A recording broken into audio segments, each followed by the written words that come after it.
Terima kasih kerana memilih channel ini untuk mendapatkan berita terbaru setiap hari. Bagi anda yang pertama kali berada dalam channel ini, sila pertimbangkan untuk tekan butang like, subscribe dan komen video ini untuk penambahbaikan pada video akan datang. Berita politik, berita semasa, berita ekonomi, berita kesihatan, pendidikan dan segalanya ada dalam channel ini. Salam sejahtera Malaysia, berita terkini daripada Malaysia kini.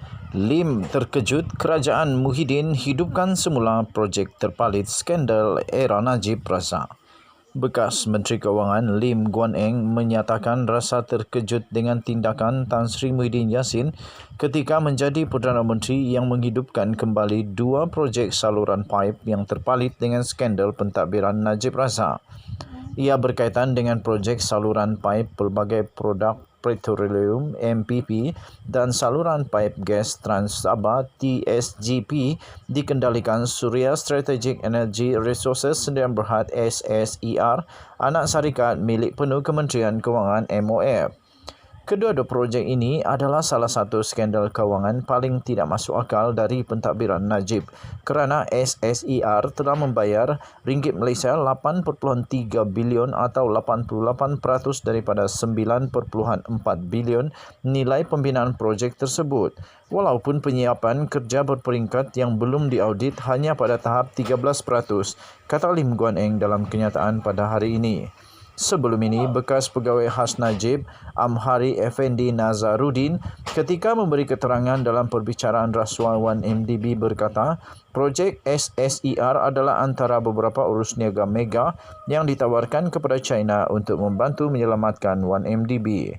Ia di tengah-tengah hutang 1MDB yang kian meningkat, yang didakwa pihak pendakwaan sebagian besarnya diselewengkan Najib dan sekutunya. Ia juga ketika skandal tersebut mendapat perhatian penyiasat antarabangsa.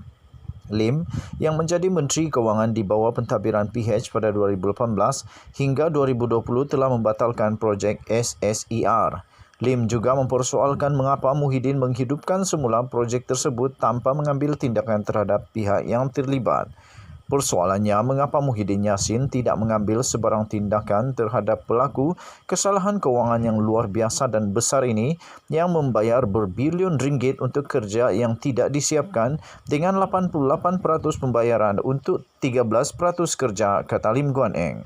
Tambahnya lagi, walaupun kerajaan sebelumnya telah memutuskan untuk menghidupkan kembali dan meneruskan kedua-dua projek tersebut, mereka yang terlibat dalam mengkhianati kepentingan kewangan negara tidak boleh dibiarkan terlepas tanpa hukuman, katanya lagi. Penerusan semula projek itu diketahui setelah Menteri Kewangan Tengku Zafrul Abdul Aziz mendedahkannya dalam satu jawapan Parlimen kepada Ahli Parlimen Kota Kinabalu Chan Fong Kin ketika sidang Dewan Rakyat baru-baru ini. Zafrul memegang jawatan sama ketika pentadbiran Muhyiddin. Dalam pada itu, Lim menggesa Perdana Menteri Ismail Sabri untuk memberi penjelasan berkenaan perkara itu.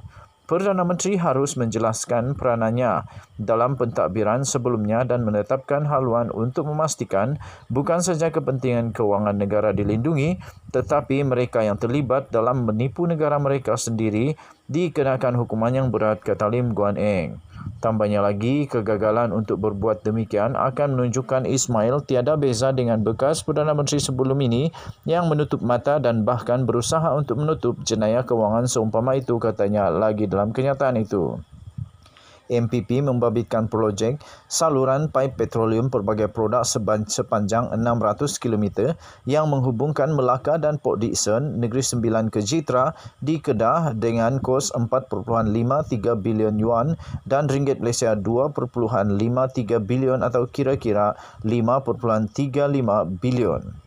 TSGP pula adalah pembinaan saluran paip gas 662 km dari terminal gas di Kimanis ke Sandakan dan Tawau di Sabah dengan kos 3.08 bilion yuan dan ringgit Malaysia 2.14 bilion atau kira-kira 4.06 bilion ringgit Malaysia. Kedua-dua projek bernilai 9.41 bilion ringgit Malaysia itu diberikan kepada Biro Saluran Paip Petroleum China CPPB pada 1 November 2016. Perjanjian itu ditandatangani oleh Ketua Setiausaha Perbendaraan ketika itu, Irwan Serigar Abdullah.